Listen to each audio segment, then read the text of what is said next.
Bonjour tout le monde, bienvenue sur la chaîne Specialized University. Je suis Tom et dans cette vidéo, je vais vous guider pour réaliser la pression de vos pneus sur votre vélo de gravel. Les réglages que nous allons vous préconiser font office de base et selon votre pratique, votre niveau et le matériel que vous utilisez, et évidemment le type de terrain où vous roulez, il faudra au besoin les affiner. La pression de pneu idéale n'existe pas tant le nombre de facteurs rentrant en compte pour ce réglage sont importants.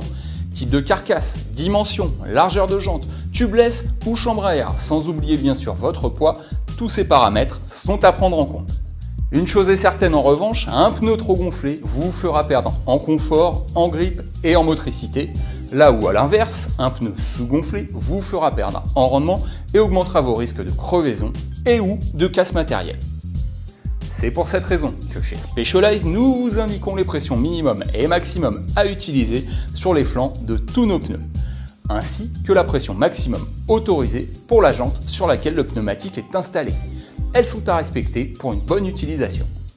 Pour vous aider à vous y retrouver, nous avons également compilé différentes variables afin de vous présenter un tableau récapitulatif qui vous préconisera à titre indicatif une pression de base.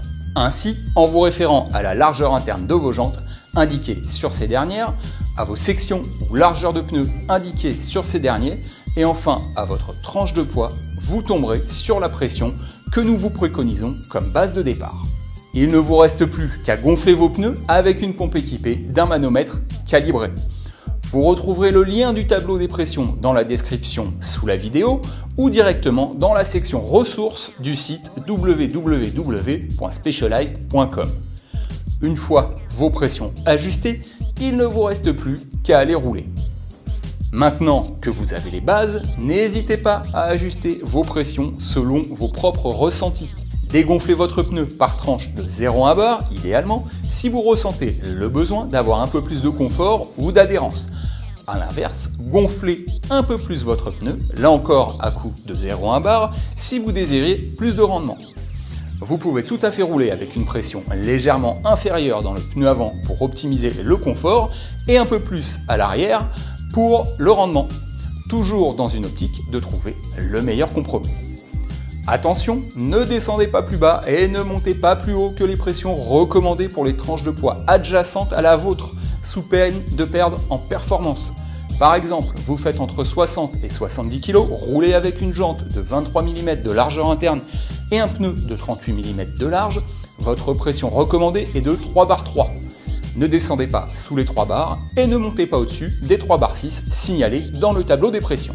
Pour terminer, Specialized vous conseille également de vérifier vos pressions avant chaque utilisation et à les réajuster si besoin. Cette vidéo touche à sa fin, n'hésitez pas à vous abonner à nos chaînes YouTube Specialized France et Specialized University France, à nous suivre sur les réseaux sociaux Facebook et Instagram et à laisser un pouce en l'air si ce tutoriel vous a plu. Vous pouvez également poser vos questions dans les commentaires de la vidéo, nous ferons un plaisir d'y répondre. Bon ride à toutes et à tous!